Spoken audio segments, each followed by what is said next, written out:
One thing I loved about being a Sega Genesis owner was its incredible evolution from launch games to the stuff we saw years later. As developers become more familiar with the hardware and the size of cartridges increased, Genesis games remained visually impressive well into its life. The Super Nintendo is often lauded for its better color palette in many titles, but considering the Genesis was on the market 2 years before that system even showed up, I can't help but still be impressed by its later life software. And that's what we are doing here today. We are going to take a look at some Genesis games that really had some impressive visual effects. This group of software were often doing things most people said couldn't be done on the hardware. Some of these effects are so impressive we wouldn't see its normalization until the 32-bit generation showed up. I hope you guys enjoy great visual effects on the Sega Genesis.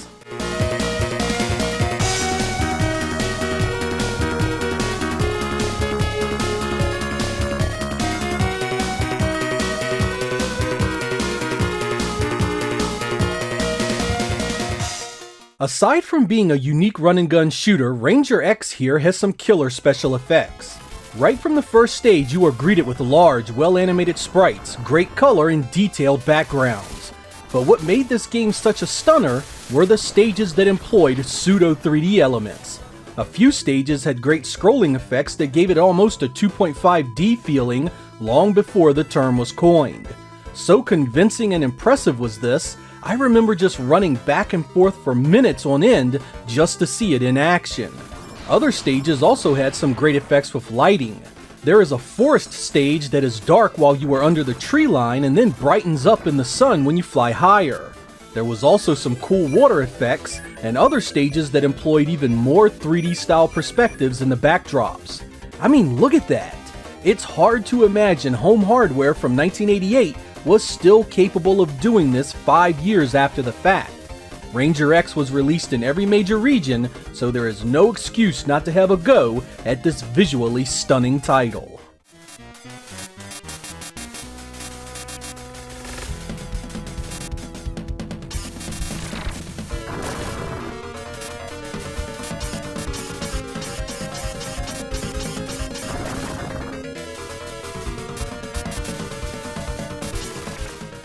Sometimes a game could be incredibly impressive just considering its scale and the sum of everything that you had going on at one time. Thunder Force 4 is one such game. Stages covered a huge vertical play area of scrolling despite being a horizontal shooter. The playfield was so massive, you often had different elements happening at the top and bottom. Sometimes you just had a stage that assaulted your eyes with great color and tons of parallax scrolling. And sometimes you just got a stage so mind-blowing, it looked like it belonged on the Neo Geo. Again, many of these effects carried with it a feeling of 3D space and depth, which I don't think I need to impress upon you how cool it was to have this in the time before mainstream polygons. Add to the mix some huge boss encounters and a killer soundtrack, and Thunder Force 4 was one heck of an impressive game on Sega's 16-bit workhorse.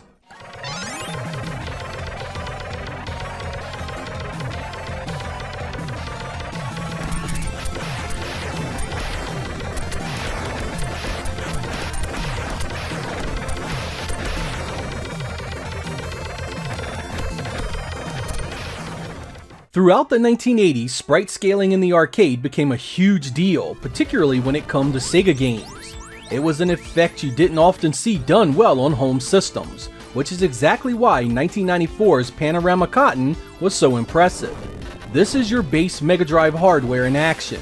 No additional chips tucked away in the cartridge, no add-on devices that look like mushrooms, just the Mega Drive itself. Whereas even Sega had a hard time doing convincing software scaling on its own hardware, developer success nails it like it's running on some high-end arcade board. Sprites, backgrounds, and other stage elements all move fluidly and fast as you play through its many areas. It even changes the visual stylings of these areas frequently. The level of polish to this engine impresses me each and every time I play it, and remains one of the platform's true standouts. And if that wasn't enough, it also happens to have some great music with it as well.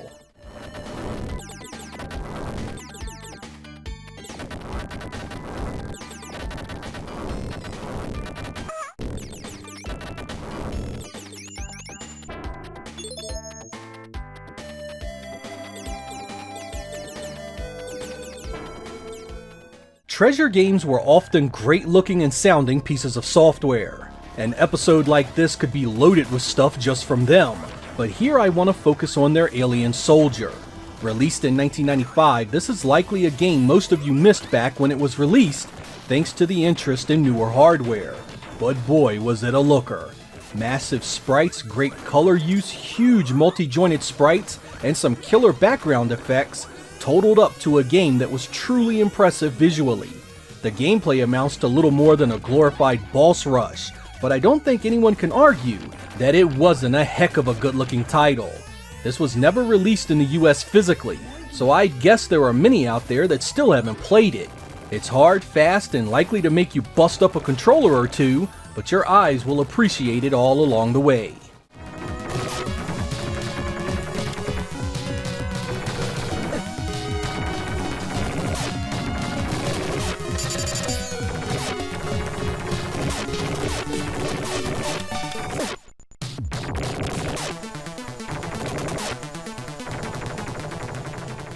Another super late 1995 release was The Adventures of Batman and Robin. This was a side-scrolling run-and-gun that featured two-player co-op. While it was a pretty solid effort overall, it was the visual elements that truly set it apart.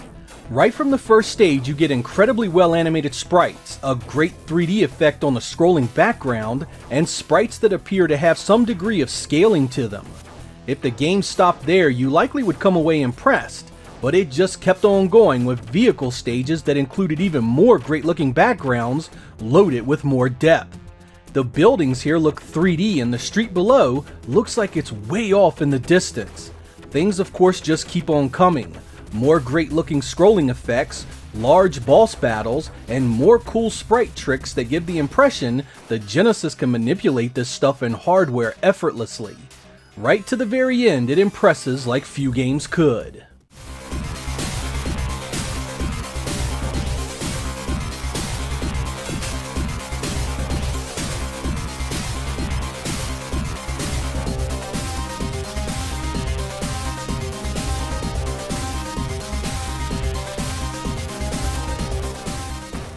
Most of you likely know 1994's Contra Hardcore pretty well. The series has been a staple of most gamers' diet since the NES titles, and after the impressive Super Nintendo release showed up, Konami had their hands full trying to come up with something just as impressive on the Genesis.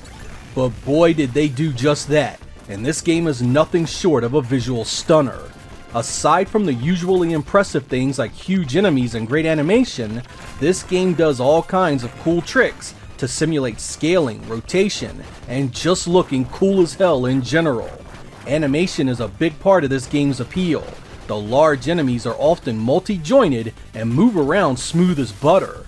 Add in some impressive set pieces and you have a visual style and presentation you just gotta be impressed by.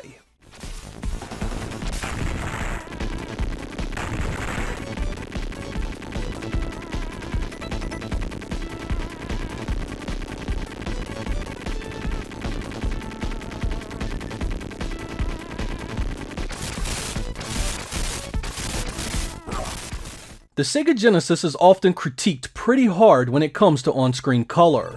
Of the systems released in its day, it had the lowest on-screen color of any of the available hardware. You felt it in most arcade ports too, but in 1992 Sunsoft released Super Fantasy Zone, a title that just didn't burst through the Genesis color barrier, but one that put the arcade game on which it's inspired to shame. This looks like some of the more colorful games on the PC Engine as opposed to what you normally see on the Mega Drive. Not just content on making it colorful, Sunsoft also loaded it with some nice parallax scrolling and some really nice music to shoot along to. Fantasy Zone has a number of games in the series that look great, but this one is my favorite both in gameplay and presentation. The Mega Drive really outdid itself here.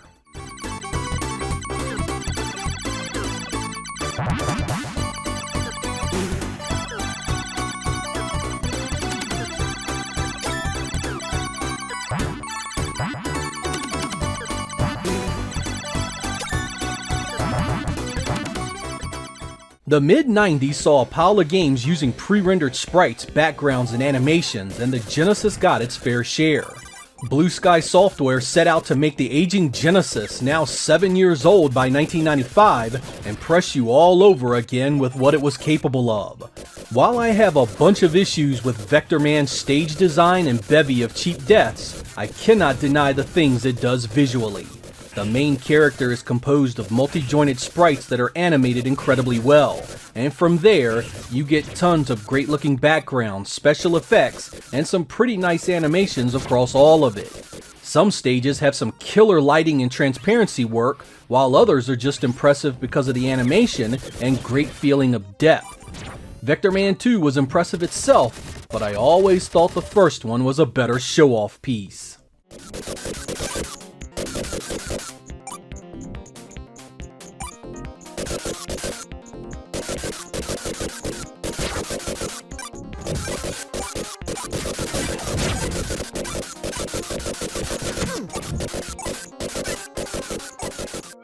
You knew Red Zone would be here. I mean, the game right off the bat tells you it does some impressive effects. It's a mixed genre game that uses an overhead multi-directional shooter to segment into its overhead run and gun sections. Both of these engines has some impressive depth, but it's the run and gun areas that are mind-blowing. I mean, look at this. It looks like the Genesis is genuinely pulling off a 3D environment here. The walls, furniture, and doorways all have an incredible 3D feel to them.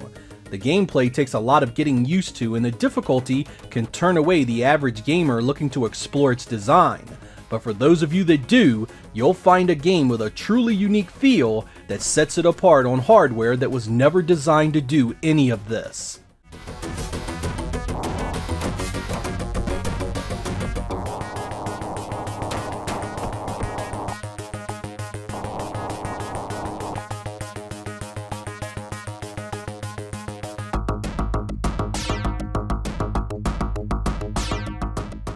In 1996, the Genesis was long dead in the US, yet walking into Sears one fine spring day, I saw the impressive Toy Story running on a demo unit. It looked great in terms of animation, and I loved the way the backgrounds looked slightly 3D. Of course, I had no clue just how far this engine pushed the hardware until years later when I played deep enough to see the later levels. There is a driving engine here that is far smoother than the vast majority of similar games for the platform, and it even has a first-person engine that makes you think the Genesis might have been able to pull off Doom without any extra hardware chips. Traveler's Tales was behind development, and they would go on to make the Sega Saturn do things in Sonic R that was quite impressive as well.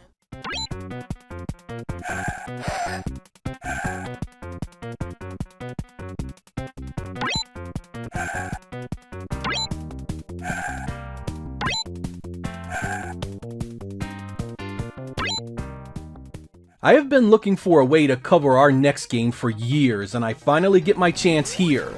Bimini Run, or Bimini Run as I used to call it, is a forward-scrolling shooter that absolutely floored me in 1991. This engine was exceptional in its execution, particularly since most games you were seeing at that point that scrolled forward were choppy messes that looked nowhere near as nice as the arcade games in the same genre. The scrolling of the waves, the scaling of the enemies and NPCs, and even the way the land masses came into view, this was one great looking title. The gameplay was kind of funky and it could be hard as all get out, but I kept at it almost exclusively for its visuals. The company behind the project, Microsmiths, was also developing the Sega Genesis version of Swamp Thing before it was cancelled.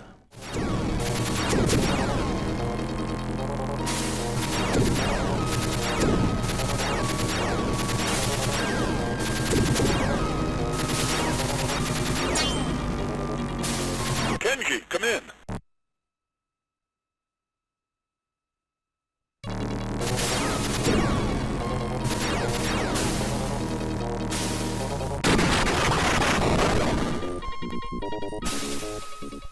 With all due respect to my cousins across the pond, I never found European-developed games to be very appealing. Every so often one would come along and blow me away, however, and Mega Turrican was definitely in that camp. Right from the moment it boots up, you know it's going to be something special. Perfect scaling Sega logo and crystal clear speech introduces the game's logo. From there, you get loads of stuff on the screen that never seems to make it slow down at all. Enemies have some nice rotation and scaling style effects, and the grappling arm that your main character uses is animated impressively. It even uses that pixelation effect you see in some Super Nintendo games. All in all, it's a heck of a good game both in its presentation and its gameplay. If the developers had given you the ability to shoot in multiple directions, I believe it would be as fondly remembered as any of the Contra titles.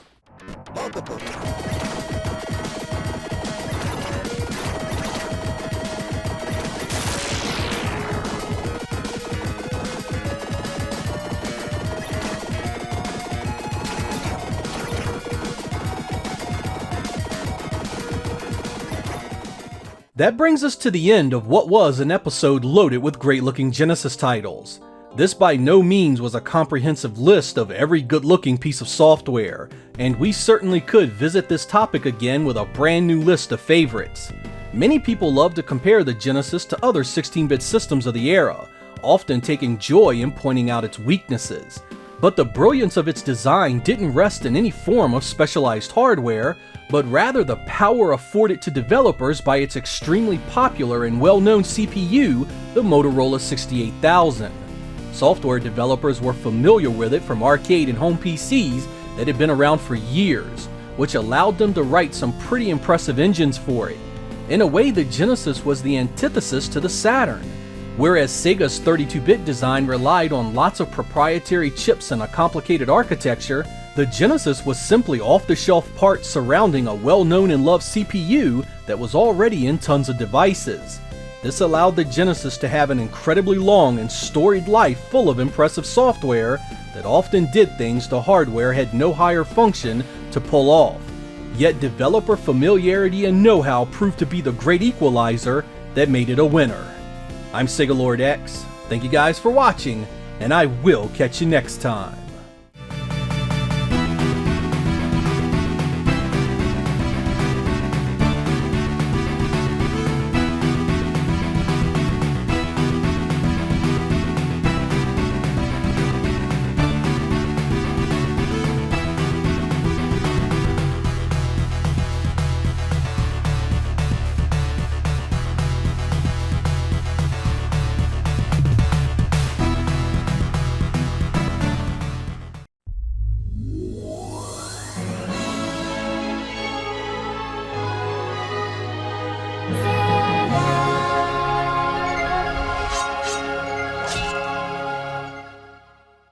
My great visual effects on the Sega Genesis episode was met with a ton of suggestions for games that could have been included.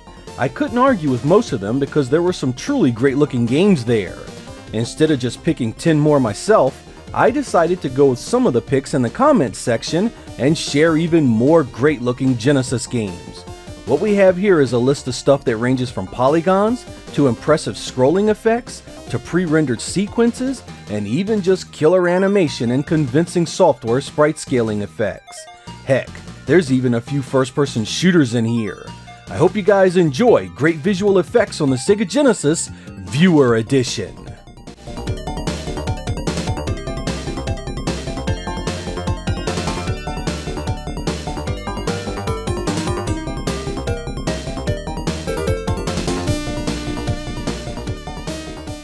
While polygons had been around for years in the arcade, we didn't see it often on home consoles until the 16-bit era.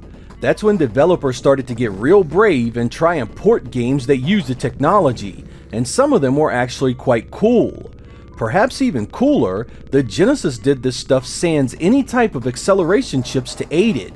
This is the vanilla Motorola 68000 in all its glory. Steel Talons was a 1992 release that was based on the arcade game created by Atari. It has a game world made up entirely of polygons, including the enemy vehicles. While it's much choppier than the original hardware, you have to admire the attempt to get the Genesis to run this at all. You actually do get used to the way it moves, and eventually it becomes more playable than you'd expect. 1993's Out of This World has perhaps the best intro of any 16-bit game I've ever seen. I mean, the rotoscoped animation alone puts it in a league most games can't even compete with, and its AAA cinematic presentation only helps that. The main game of course has its own charms, but that intro is still impressive all these years later. LHX Attack Chopper was released in 1993 by Electronic Arts, and is extremely similar to Steel Talons. Fly your helicopter around a polygonal playfield and blow stuff up. It's a bit more simmy than Steel Talons and was actually a port of the original PC version. Again, it's choppier, but something you can get a surprising amount of gameplay from. Kawasaki Superbike Challenge was a Time Warner Interactive and Domark joint that featured a fully polygonal motorcycle racing engine. This game is nothing short of incredible visually when you consider how fast it's rendering these polygons.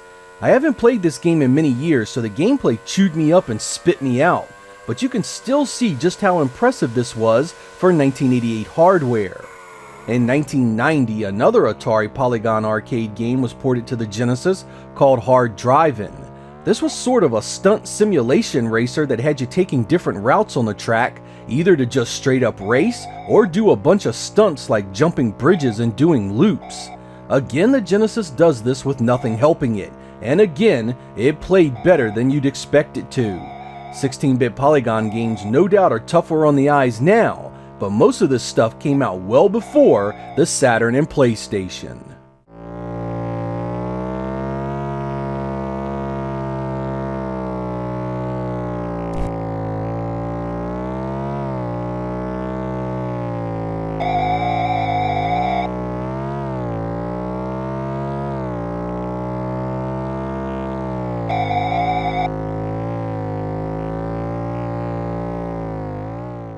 Many of you love the way Gunstar Heroes looked on the Sega Genesis, and I agree.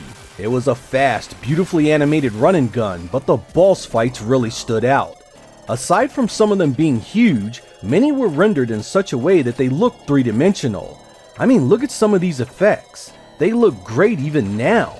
There's even some cool effects later in the game I don't want to spoil for you here, so make sure you play it till the end. Heck man, you even had to love the opening treasure logo. This company really did know how to make a great game.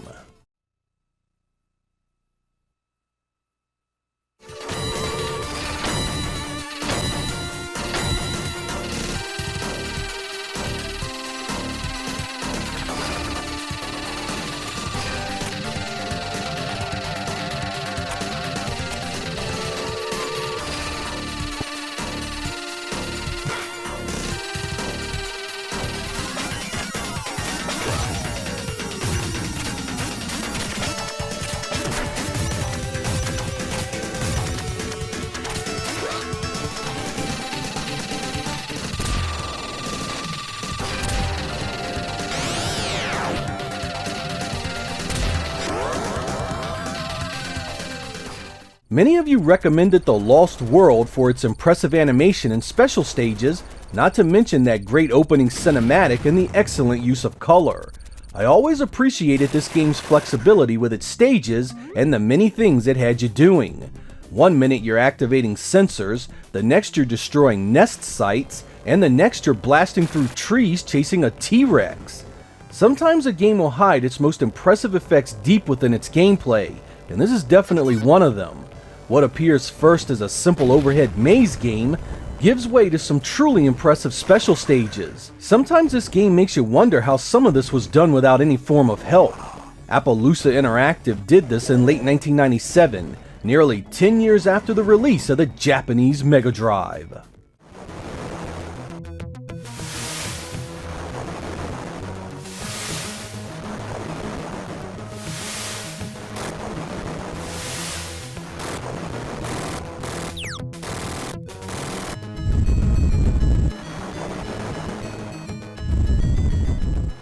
I'm not the biggest fan of Sonic 3D Blast, but I have no issue admitting this game has some interesting visual effects.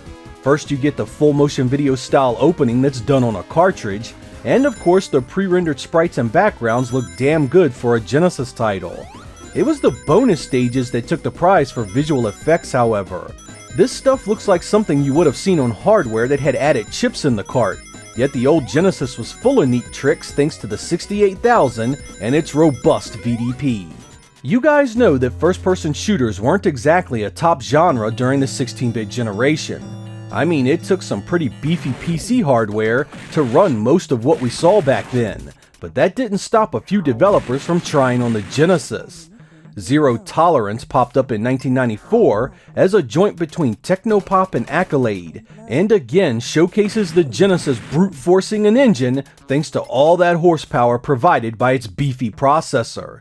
This game is quite playable even now, and is better than it has any right to be. I mean, seeing this really makes you wonder why no one tried to port Doom to the hardware. It even has an unreleased sequel out there that you can get that gives you more first-person shooting action. Brazil's Tech Toy had the testicular fortitude to release freaking Duke Nukem 3D on the Genesis. Let me say that again. Duke freaking Nukem 3D. It only has one of the episodes from the original PC title, and that has been heavily modified in format, layout, and things to do. There are all sorts of tidbits about this game I've heard over the years. Some people claim it's a reverse hack of Zero Tolerance, and there are even some that dispute whether or not Tectoy even had the legal rights to do the game at all. None of that matters because it exists and was officially released in Brazil in late 1998, right before the Dreamcast was released in Japan. I didn't want to include fan-made homebrew games in my original episode because I wanted my selections to be stuff I played as a kid, but many of you wanted to see the fan-created Wolfenstein 3D for the Genesis. I can't fault you guys too much because this is an amazing port. Again, no additional hardware, and it runs on a real Genesis. It's not censored either, so you get the blood and Nazi imagery of the original PC release. I mean, considering what is happening here, this is nothing short of a technical marvel. If you haven't played it, I highly recommend you find a version and try it out.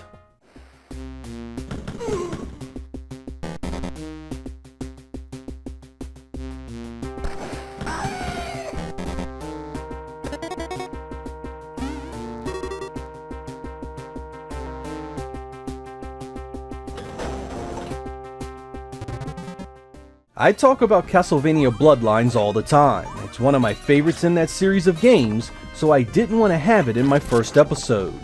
That didn't sit well with some of you because you love it as much as I do. So here we are, back with more Castlevania Bloodlines goodness. This one has impressive effects everywhere, whether it's the massive sprites, the cool little touches like reflections, or the way it scrolls the foregrounds and backgrounds to give off some wicked depth. You just have to give it credit. There's even some stuff here that makes it look almost like the Genesis has specialized hardware to rotate sprites and backgrounds. Konami did a great job with this, and I still consider it my favorite title on the platform.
Pugsy is a sleeper if there ever was such a thing in video games.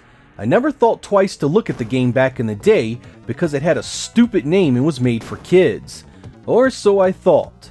This one has great puzzle-based gameplay, but it's also a visual stunner. Lots of great scrolling effects in the backgrounds really add a ton of depth to its presentation. There's also loads of neat effects spread throughout its stages, and you're always seeing something to impress you. Mickey Mania was another title that showed off some great effects. The stuff you see here is so good it could be called 2.5D before most people even use the term. Traveler's Tales did both these titles and really showed that they had a command of the hardware that few developers ever dreamed of. I'm gonna cheat a bit here and throw in one of my own additions, and that's Stage 2 in Shadow Dancer. The Genesis was a monster when it came to parallax scrolling. Many games used it to great effect, but it was this scene right here that's my all-time favorite. You are assaulting a bridge where your enemies are holding hostages, and good lord, the parallax effects of the clouds and water look just incredible. I would use the stage practice cheat to replay this over and over, and I love the way it looks so much. Stuff like this made owning a Genesis in those early days an unforgettable experience.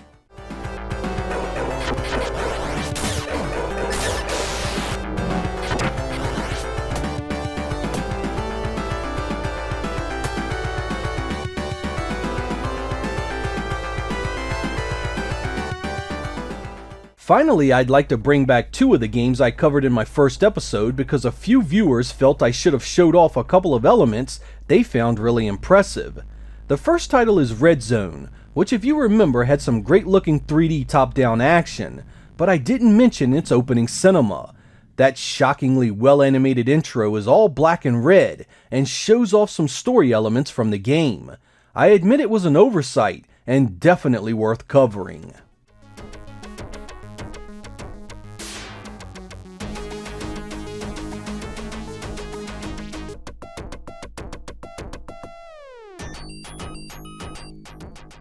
The second game is Ranger X. This was the mech shooter with the incredible backgrounds and sprite work, but some of you really missed me showing off the wireframe intros in each mission. It was another oversight that looked great.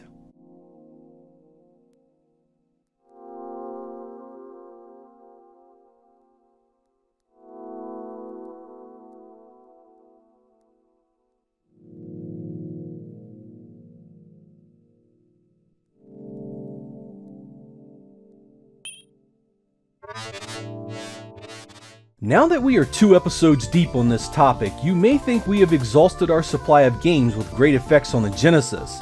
No way, because I have 10 more in the pipeline for a future video. The Genesis was a machine that went damn near 10 years with incredible software, so we will be revisiting the topic a few more times before I'm done.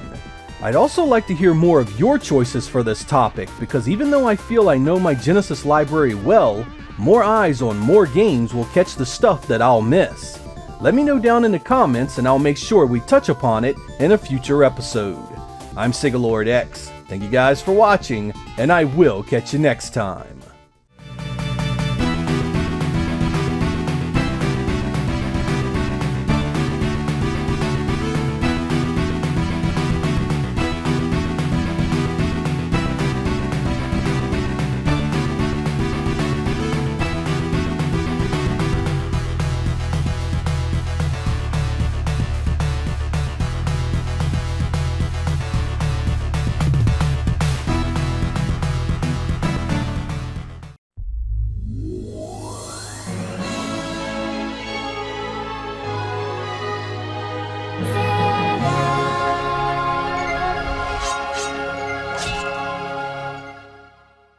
Welcome to part 3 of my great visual effects on the Sega Genesis series. In part 1, we went over some of my personal favorites, such as Ranger X, Cotton Boomerang, and Bimini Run.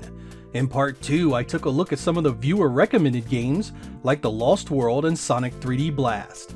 In part 3, I tried to spread out a bit and give you some games that really have a unique look about them, whether it was some really impressive technical work, killer art presentation, or games that use multiple engines during gameplay. It's actually more difficult than you'd think to curate a list like this.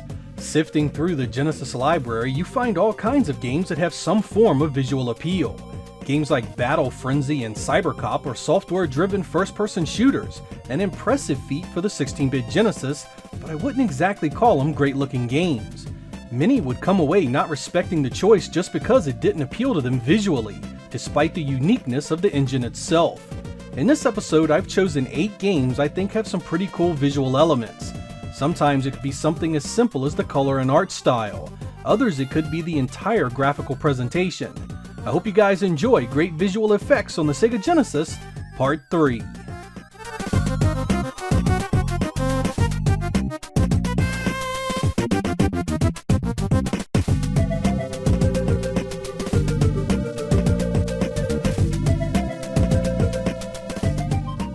In late 1994, Acclaim released Virtual Bart, a collection of minigames based on the Simpsons universe of characters.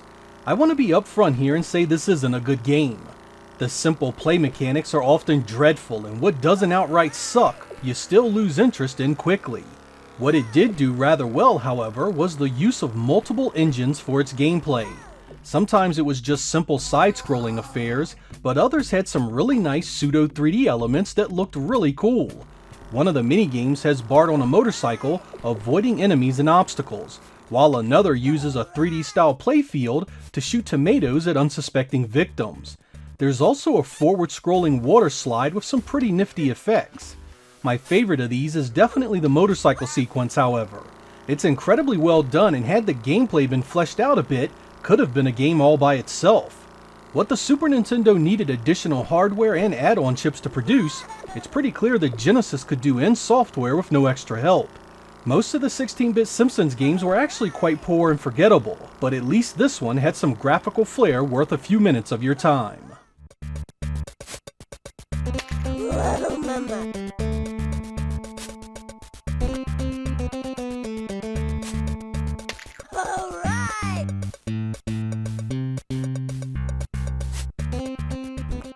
In late 1993, Domark released Formula 1 for the Genesis. I was always impressed with this one because of its combination of 2D sprite scaling and polygons to create its racetracks and cars. Now, finding polygon games on the old Genesis wasn't particularly hard, but finding a game of polygons that was halfway smooth was an entirely different story. That wasn't a problem for this game. Not only do you get some nifty software-based sprite scaling with the cars and some of the trackside details, you also get some polygonal overpasses, pit lanes, and spectator stands sprinkled around the course. It all runs incredibly well too, considering everything happening, and the Genesis had no specialized hardware for anything you are looking at here. Surprisingly, it plays well too, giving you a complete package definitely worth taking a look at. It even has a split-screen 2-player mode that runs far better than you'd expect.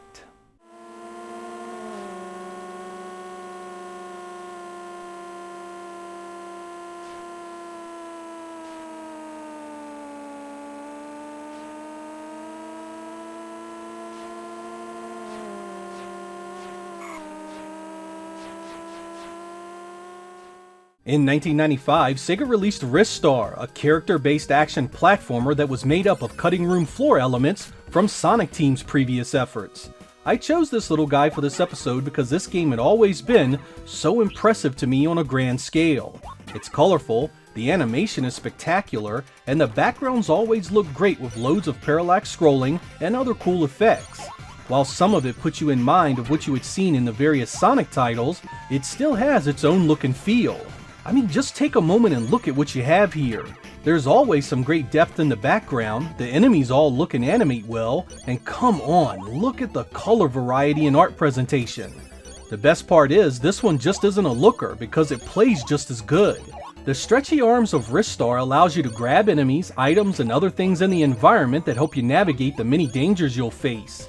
It may have been born from the ideas that ultimately became Sonic, but it paved its own way afterwards. Why this wasn't on the Sega Saturn as a 2.5D showpiece is well beyond my understanding.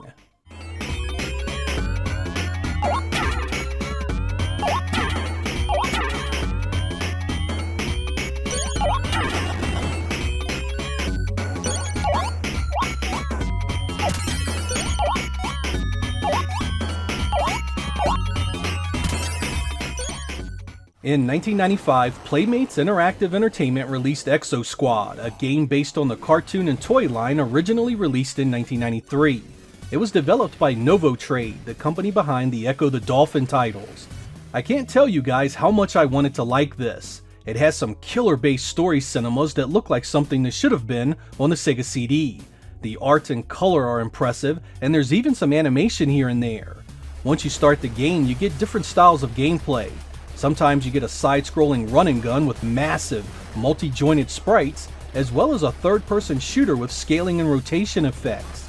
It really is a unique-looking game that could have been something special, but man does the gameplay just tear it all down. The side-scrolling segments play really weird, with unintuitive controls like pressing back to duck and aiming that easily misses faraway enemies. But things just keep getting worse once it switches to the third-person shooter stages, as these are broken thanks to its pacing. You are instantly bombarded by enemies, obstacles, and weapon fire so daggone fast, you can't tell where you need to be to avoid any of it. This leads to countless quick deaths and a frustration that makes you not want to continue playing. Had this game been tweaked here and there, it could have been a killer late addition to Sega's lineup.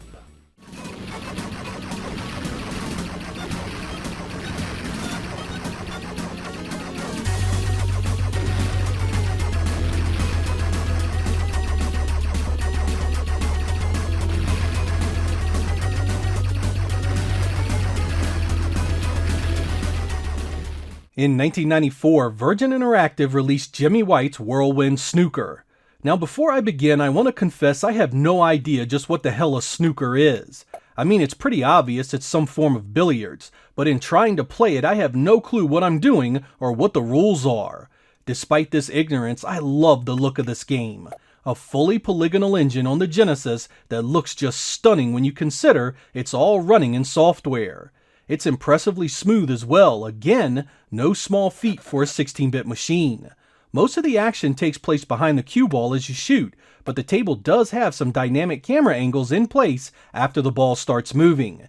I didn't discover this one until emulation became a thing, because it was only released in PAL territories. Even all those years later I was impressed, almost to the point where you could easily mistake this as an early title for the Saturn or PlayStation. One of these days I'll learn to play snooker well enough to truly enjoy it, but for now, these visuals still blow me away every time I see them.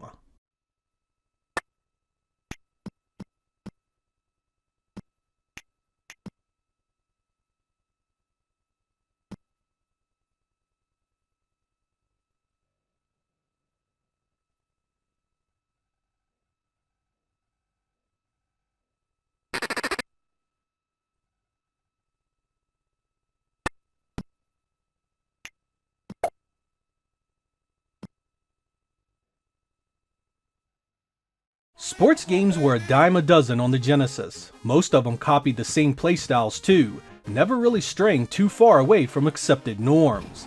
In 1994, Time Warner Interactive set out to change that with Dick Vitale's Awesome Baby College Hoops. This attempted to bring 3D gameplay to 16-bit home basketball games. Using a combination of software sprite scaling, raster effects, and background scrolling, it gave you quite the authentic feeling of moving in 3 dimensions. Later games like Slam & Jam would do this much better, but for the Genesis, it was really impressive that the engine was even attempted, much less even remotely playable. They almost succeeded too. While they got the feel of moving around on a 3D court right, the gameplay just never comes together. The AI is overly aggressive and bunches up under the basket way too often, making scoring inside a real pain. It's not particularly smooth either, so fighting for the ball while a bunch of choppy sprites are all close together can grow tiresome quickly. Even so, I respect the heck out of the developer for trying something completely new, while most games of the era were just simplified overhead affairs with no real distinction. While this wasn't a 3D polygon engine, it still managed to feel like it in the gameplay department. Brick City, baby!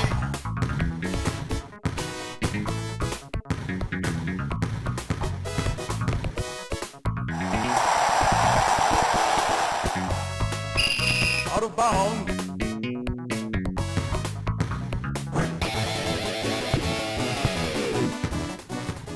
In 1993, Mindscape released Outlander for the Genesis in the United States, the only region that would see the game. This was a mixed genre title that was sort of a mix between Road Rash and Mad Max. It uses a first-person driving segment where car combat is the order of the day. You have various guns to shoot down your foes, or you can just mow them down if they get in your way.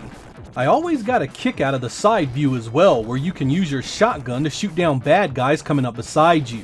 There is also a side-scrolling game that you must use to replenish your life, ammo, and other items while you do battle with enemies on foot. Here you have both guns and your fists to use, and you'll need to be mindful of your ammo counts. I was always a fan of Road Rash, so of course I was drawn to the looks of this game immediately. Like Road Rash, it's not the smoothest game you'll see on the platform, but I really dug the huge sprites and combat. It can be frustrating, however, especially those side-scrolling sections. They don't play well and get in the way of an otherwise fun time. Had Mindscape focused all its efforts on the car combat sections, this one could have been something more than a mere curiosity to Road Rash fans.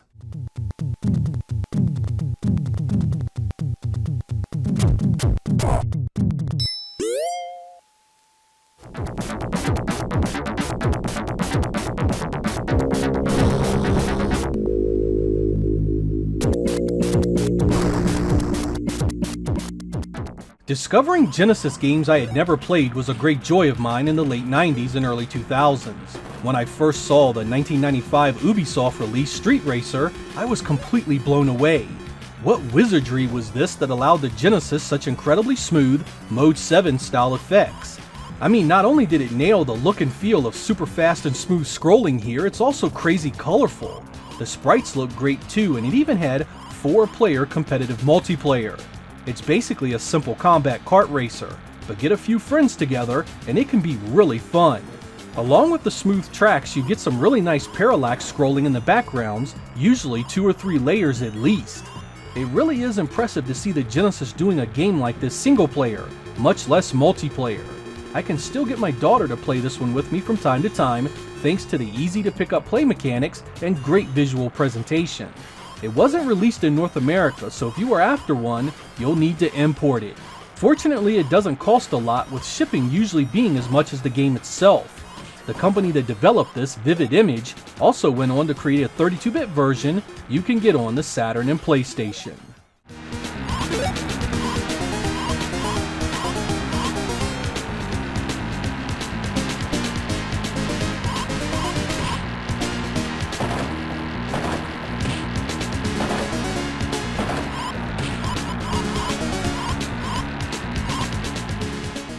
In case you haven't noticed by now, I'm quite interested in hardware doing games it wasn't designed specifically to do.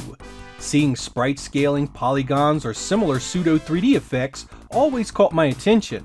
These games could vary wildly in quality, but it was always interesting to see how each developer approached the engine. Some sprite scaling games were shockingly smooth, others not so much. Some polygon games were slideshows, while others were completely playable. It really did matter what kind of skill the developer had when the software truly determined how things looked and ran. Unlike the Super Nintendo, the Genesis couldn't scale or rotate background layers in hardware, nor could it scale or rotate sprites in hardware like the Sega CD. When you saw these things on the Genesis, the developer had to write that engine from scratch in software. No small thing at the time. It's why there is such a gulf in quality between something like Galaxy Force 2 and Super Hang-On, and why you can never simply look at one game as evidence certain hardware is deficient in anything. Developer time, budget, and skill really matters in software development, and simply using a multi-platform game as a metric of power never ever holds water. While many of the same games were released for the various 16-bit platforms, few of them saw the same standards across the board. Typically, when a title did see the same treatment, they were often so close in quality, you had to nitpick the details. I'm Sega Lord X. Thank you guys for watching, and I will catch you next time.